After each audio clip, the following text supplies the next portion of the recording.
I'm Leigh Brown. This is Crazy Shit in Real Estate. Today, you're going to get a little bit of motivation, friends. You're going to get a little more personal story and a little less of the crazy, although we always have some, as you hear from a former SEC football coach. Assistant, but still in the system. Red Taylor is with us today. You're going to get all the Southern accents you ever wanted, but you're going to leave with a little more enthusiasm for what you're doing. So enjoy the conversation, and I'll see you on the other side. You're listening to Crazy Shit in Real Estate. You'll be amazed at all these wild but true situations that others have found themselves in. Because on this show, you'll hear uncensored, unbelievable stories from the world of real estate.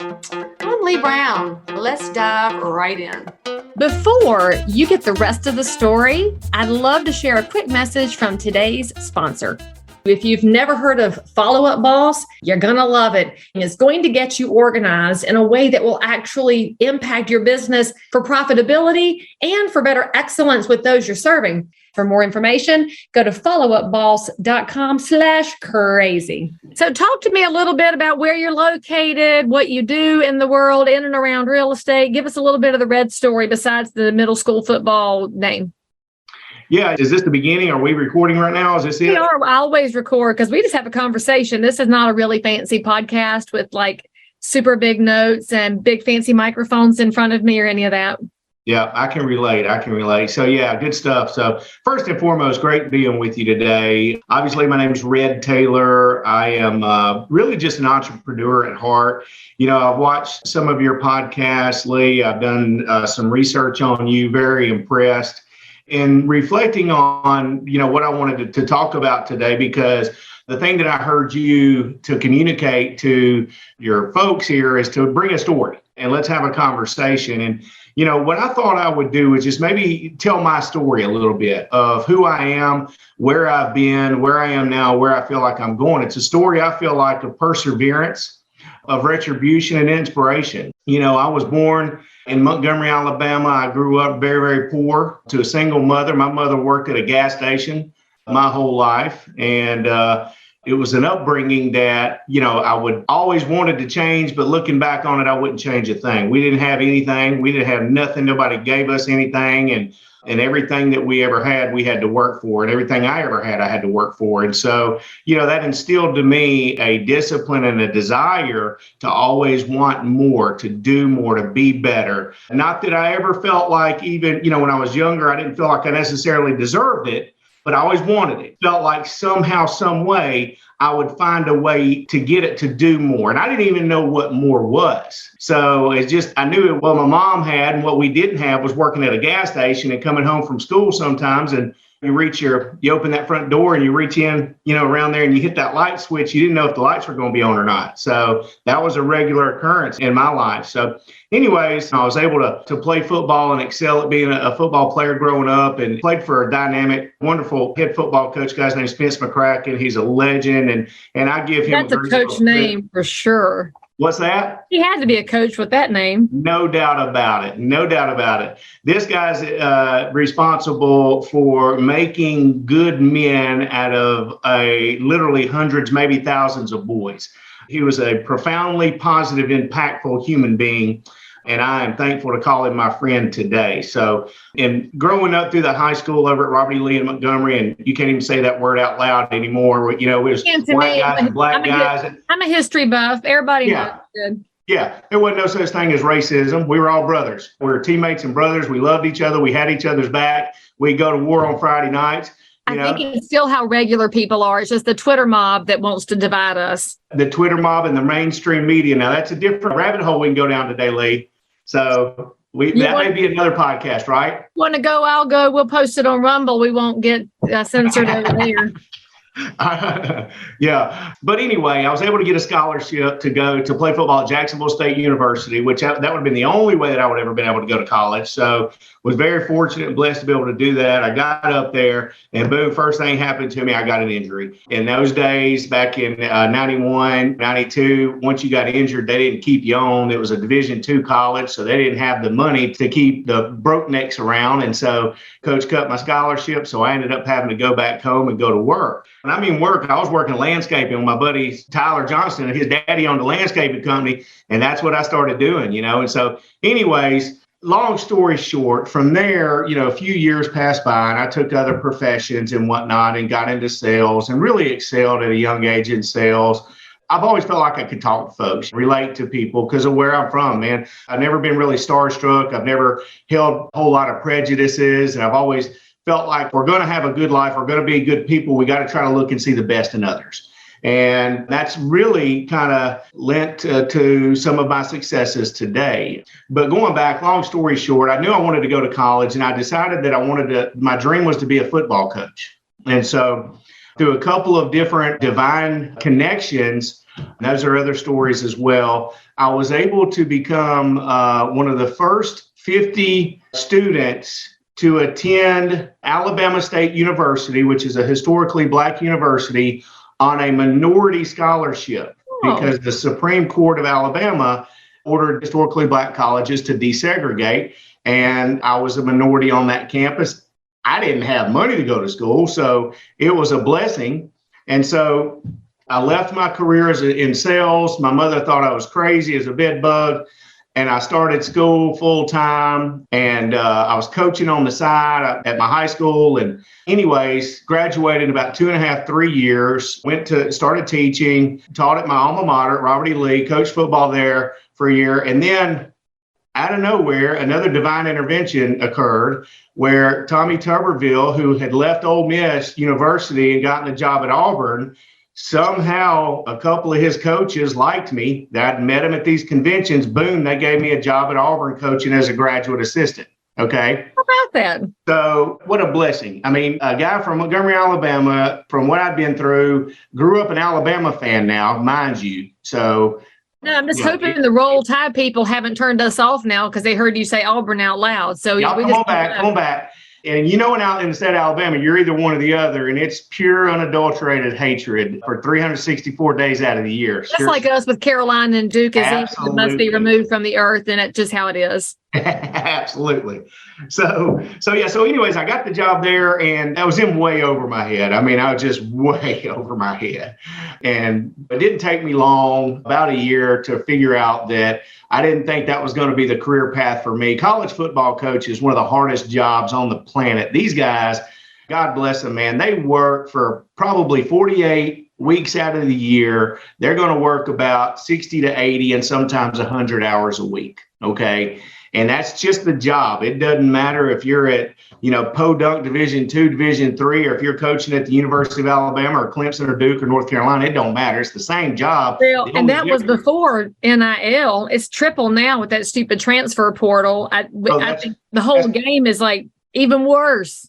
It's going to kill it. It's going to kill the game if they don't figure that whole thing out. So that's it. But those guys, man, they work their tails off. And I still got a bunch of buddies that are ball coaches and love them to death. Good people, good human beings. They all get in it to try to make an impact on young men's lives. I mean, that's what they do. And then they just work them to death.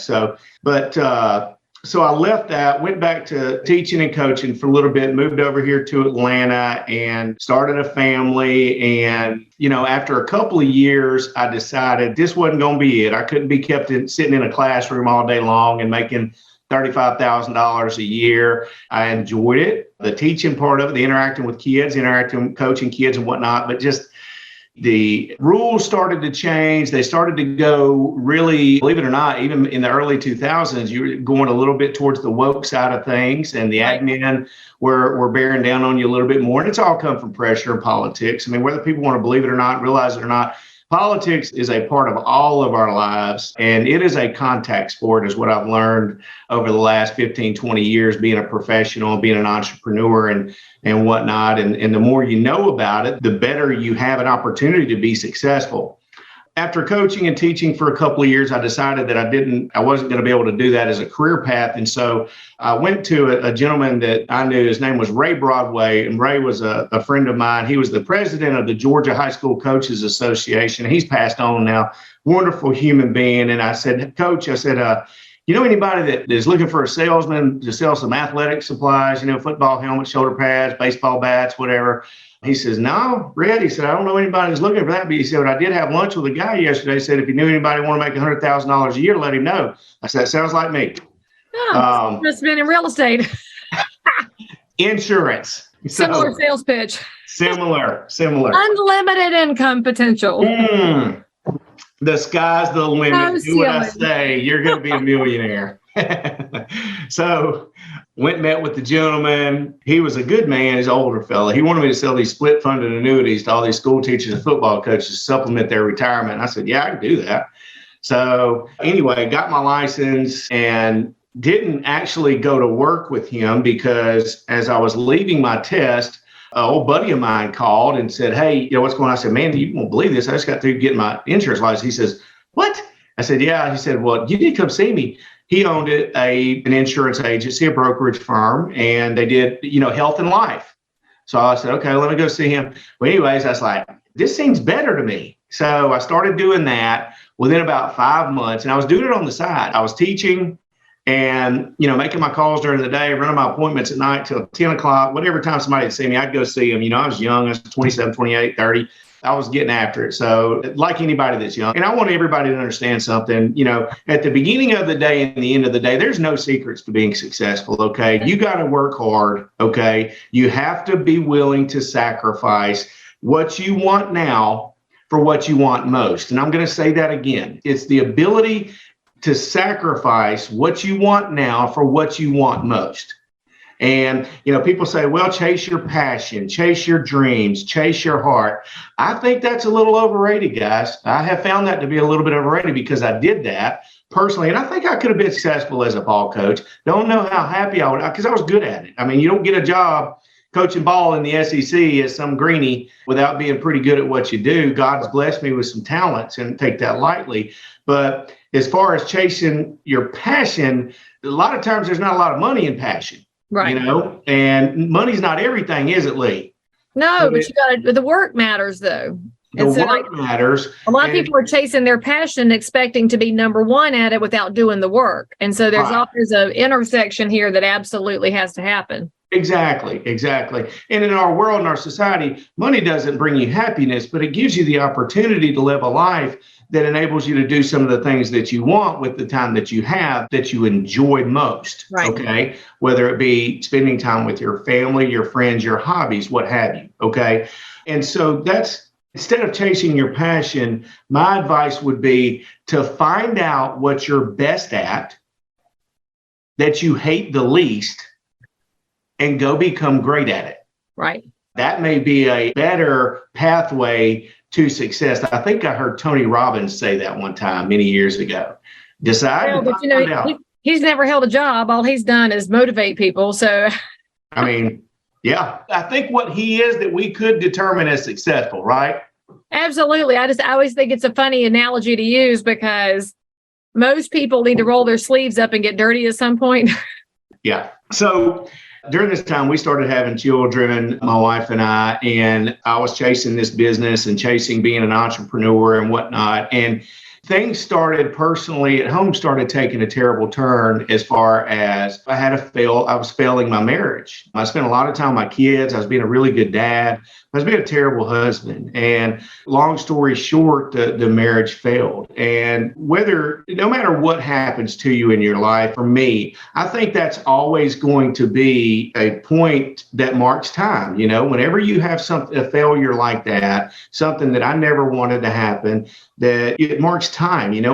Anytime you change your marriage status, it affects your children's children. And so that's something that was really devastating and tragic for some years. And that was another obstacle that I overcame. And when you think about overcoming obstacles in life, it doesn't matter where you are in life, what you do, how much success you have, how much money you have, how much health you have, how many friends you have, how many houses you have, how many apartment complexes you have, how many duplexes, how many beach houses you have, how many self-storage units you have, how many brokerage companies that you have. It doesn't matter. You're going to have hard times. They're going to show up in your life.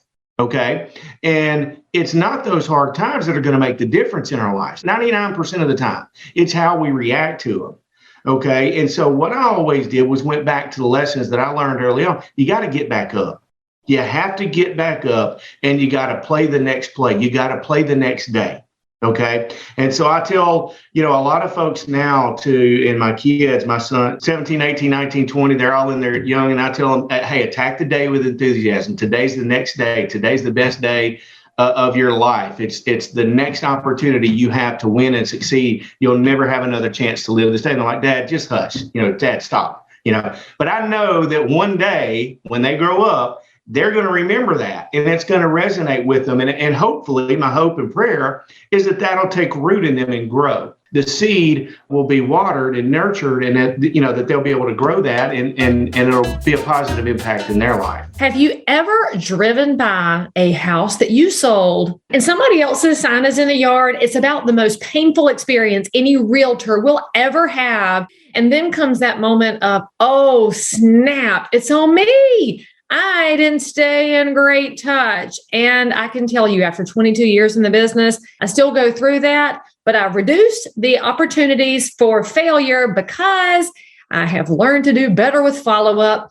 And honestly, when you follow up better with the people you've served in the past, it's going to make you a better realtor in the future too. And that's what this program will get you. If you've never heard of Follow-Up Boss, you're going to love it. The best top producers in this business, they're already using Follow-Up Boss. So if you wondered why that person gets more business than you, it might be the program. There's like 250 integrations. So whatever you're using now probably could plug in with Follow-Up Boss. Keep everything in one place. You can decide how many and how often to follow up. It's all on you, but the system will be there. You do get a 30-day free trial for hanging out over here on Crazy Shit. Go to followupboss.com/crazy. So is this where you're going to segue into real estate? Because my audience is all about real estate, and I hope they're staying with us right now because you are a rambler, my friend. Well, so real estate. Okay, let me segue into real estate. So my wife today we had a real estate brokerage company, and we actually met in real estate. I got into investments and flipping houses. And so, I started looking around, started looking for homes to invest in. I was running a flourishing, successful insurance brokerage company. I'd bought a couple of condos down on the beach years back, 04, 05, all this, that, and the other. So started looking around. I always liked real estate. So we started investing in flip houses. Hang on, back up. You said you met her in real estate. Don't be skipping over that part of the story. Was she the listing agent on one of these properties, or was she a fellow investor?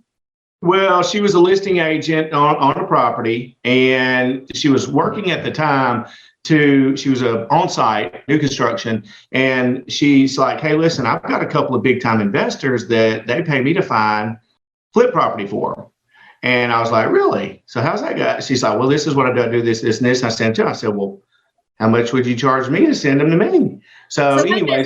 You're not telling the whole story here, Red. Quit trying to skate it. You walked in the model one day and she was cute and she found out you were looking for investment properties. Give us the real story. Well, something like that. Yeah. You want the relationship part or you want the real estate part? I want the relationship since it happened in real estate. Then you can tell a quick story before our episode ends up. But I know my audience. They are dying to know how you met your wife through real estate. Well, she was a listing agent on a property. She showed me a property. We had a conversation. You called her off the sign. You said, hey, I want to see this condo. And she didn't know you from Adam's House Cat, went over to let you in and said, well, he might be cute. I actually don't remember, to be honest with you. Come on now. I bet she does. Come on now. I'm going to have to get her on the show to tell me the whole story. Yeah. That was it.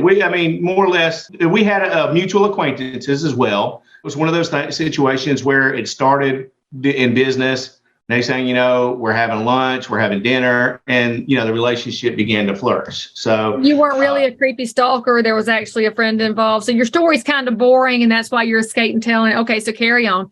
So she said there were some investment properties she had access to, and maybe if you had cash, you could have access to. More or less, yeah. So I started buying flip properties. Long story short, we ended up getting married a few years later. We've been married for 8 years now. We've got 6 children, 3 and 3. We're Brady Bunch. And we have been able to transition our real estate focus away from single family housing, multiple family housing to short-term rentals on the Gulf Coast. Okay. So that's kind of been our focus as far as our real estate market. It's just a niche. We love it down. I don't know if you know where 30A is down in South Walton. So anywhere along that coast right there, we buy property and we try to hold them and just rent them. So what's the goal with these properties? Obviously, you've spent a lot of time impacting other people. You're trying to lead in your household and lead in your family now. What's the goal with the real estate? It's got to be more than money. Just leaving a legacy, I think we just like real estate. It's fun and it's interesting. I think real estate's a challenge. You get to use your imagination, put deals together, put so many deals together in real estate, whether it be on the buy side, the sell side, to finance these things, work in these lenders. We've got a lot of relationships with lenders and showing them how to be able to put deals together and use terms of finance to be able to work it. I really don't love finance. I think especially today with the way that the interest rates are, it's a necessary tool sometimes. So let me ask you a question, because a lot of our audience hears about seller financing and they hear about putting these deals together, but they don't know the how. How did you get started putting the first one together? Was that you or your wife, or y'all together walking in saying, we have a vision and we'd like for you to be a part of that? Or what was the setup and the sales point of it? The first thing that we were able to do is go into a duplex. And I kind of did this with myself. So there's a fourplex just outside Atlanta. I think he wanted somewhere around $300,000 for it. Okay. And this was 13 years ago, I guess. So anyway, I go in there and needed a ton of work to it, but it was in a good area, good location. It was going to cash flow. And I knew that the guy was in a position where he needed to get the bear off his back. You know what I'm saying? Yeah. I talked to him and I said, listen, here's what I'm looking at. Okay. I'm going to have a problem getting the capital up to buy these from you, but I'd like to manage them and I'd like to turn them into something that was fruitful. I'd like to be able to put good people in here to live in these houses. Okay. If I give you 20%, $60,000, okay, will you finance the rest and give me a 5-year, 7-year, 10-year balloon when I can go either sell it or secure financing on it? And he's like, no, there's no way I can do that. I don't have that kind of bag, blah, blah, blah, blah. And so long story short, we went back and forth a few times. And finally, I sold him the picture on, hey, listen, here's what your buyout's going to be at the end. This is the way this thing's going to work. You're going to get a cash flow off of it every single month. It's not the only responsibility that you're going to have is paying the note to the bank that you have, but the money that I'm giving you is going to pay that note, and it's secured by this contract that we have. He's like, okay, it sounds good. So I went in, dialed in the expenses on the apartments, fixed them up, threw some paint in them, threw some new flooring in them, got some people in there. I think they were cash flowing $4,000 or something like that back at that time. And before the 5-year note, we ended up selling them, making a couple of $100,000 and moved on. You made it sound like an annuity. Excuse me? You took all that education about selling annuities and made real estate sound like an annuity. Well, maybe so. It was imagination, Leigh. It was using imagination. And well, it's also education, though. You might not have positioned it as an annuity, but because you knew how they worked, you just transitioned that knowledge and the story into something he would understand, because he benefited and you benefited. True. And the tenants benefited too, because they got better units. Right. And what you said is the main factor. He benefited, I benefited, and the tenant. So it was a win-win-win situation. I truly believe that if you go about your business and you look for win-win situations, if you can find ways that everybody wins, you're going to have more opportunities to be successful. And you sell that. You sell that to your buyers. You sell it to your sellers. You sell that to the folks that are involved in the deal. Okay. And you sell it to your on-site agent when you want her to go on a date with you. I did. That was a tough sell too. I had to sell that one big time. So you're like, hey, I got 3 kids. I'm divorced. I'm a total catch. Right. So I had to do a lot of talking on that deal for sure. All right. So in all the properties y'all have owned and managed, my audience loves a good story. What's the craziest thing you've ever seen that y'all still look at each other and say, I still can't believe we experienced that? Lord have mercy. I mean, we had a house burned down one time right after we bought it. After closing, it burned down? Oh, yeah. It's like a little farmhouse. She bought it at a steal, went in and fixed it up really nice, put a renter in there, sweet little lady. And the lady had left a heater on or something like that. It's like within a month. Okay. So thank God she wasn't there. I'm sitting in my office one day. This is no lie. And one of my assistants comes in my office and says, I'm sorry, I'm late. There was a fire. I said, where was that? She said it was over there on such road. I said, was it a little white house next to a church? She said, yes. I called Steph, I said, Steph, you're never going to believe this. Your house is on fire. Oh my God. So she goes, so long story short, the little lady wasn't there. So thank God nobody was hurt. And in the end, she got an insurance settlement statement out of it. And we ended up selling the lot and making a bunch of money off of it. So that was not recent though, right? Because one thing that concerns me right now is how property values have skyrocketed in the 3 years of the COVID era. And a lot of folks have not adjusted the valuation on their insurance policy. So they could be caught big time sideways if they haven't gotten that updated. Yeah, this has been about 7 years ago, I believe, maybe 7 years ago, if I had to put a number. So yeah, and you look at today, everybody talks about the market today and what's going on in the market, how the real estate market's down, all the interest rates, builder sentiment's down, and that's true. But I will tell you this. In Atlanta, we have a thriving market, okay? People are still moving. People are still relocating. People are still getting married. People are still trying to buy houses. One of the issues that we have now is that young people, first-time home buyers, even veteran home buyers, you're competing against these iBuyers and these big mutual funds, these hedge funds, okay? Absolutely. Especially down here in Atlanta, I would imagine that you guys are experiencing. Charlotte's the same way. They love it here. Yep, same thing. So, point in case, we've got a sweet couple that are relocating out of Michigan down here, and every single house from, 700 to $1 million that they say they like, we make a call on it, bang, highest and best already. Okay. And all you hear, if you turn on the news, you look at Twitter, you look all across the country, is how down the real estate market is. Okay. Well, it's down in those places that people are moving from. Right. To go to places where people want to be, where people know how to act right.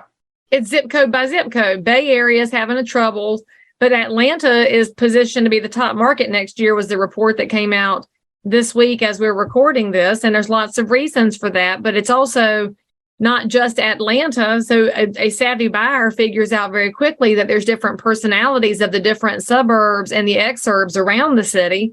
I wouldn't live in Atlanta proper, but I sure would live in some of those lovely suburbs you have. Well, no doubt. And that's where we are. We're over here in Cobb County, which is a great place to live. And I wouldn't want to live in Atlanta. It's either inside the perimeter or outside the perimeter here. Well, I'm not a city person. I live on 10 acres because I have chickens. And so I could never live inside Atlanta or inside Charlotte for that matter. I'm in the edges. Love it. Would we call you a minimalist, Leigh? Well, you would probably call me a prepper. Let's just be honest. That's and I don't even apologize for it. There might be a stash of canned goods somewhere on your property. Oh, if you have the password, you could find out. But if you don't have the password, you ain't getting on my property. I love it. Love it. So back to that, I would think even so, as agents, as professionals, I think we're having to work harder today because everything is still a demand-driven economy. At the end of the day, never forget that economic factors, economic waves and currents are always going to flow with supply and demand, okay? And the supply side of housing and real estate is down. There still is not enough quality supply to meet the quality of demand that's out there in good appreciating areas. And I say good appreciating, not that Michigan or that New York or California aren't good, but they're not as good as the South. We'll just go. They don't seem to be appreciating, do they? I mean, it's fine, but their property taxes are too high because that's what they chose to do. So don't move here and bring your bad policies with you. That's right. Move here and you be cool for a minute. And we'll show you how awesome it is to live in the land of banana pudding because we know what we're doing down here. And don't y'all screw it up. So, Ed, if somebody wants to reach out to you and find out more about what y'all's investment partners are doing and how things look on the Gulf Coast, what's the best way for people to find you and connect with you? So we got a couple of websites.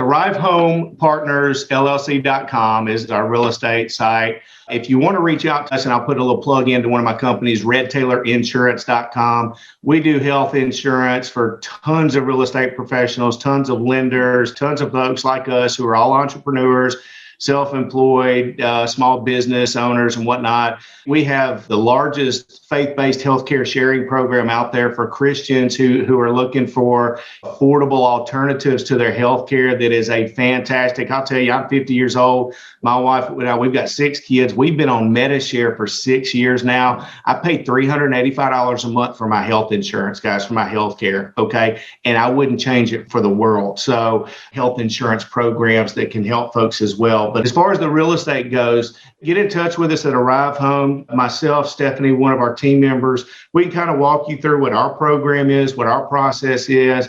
And we just like to talk to folks, man. We like to give you advice. We like to to tell you what we think about the market, where we think trends are moving and where they're not moving.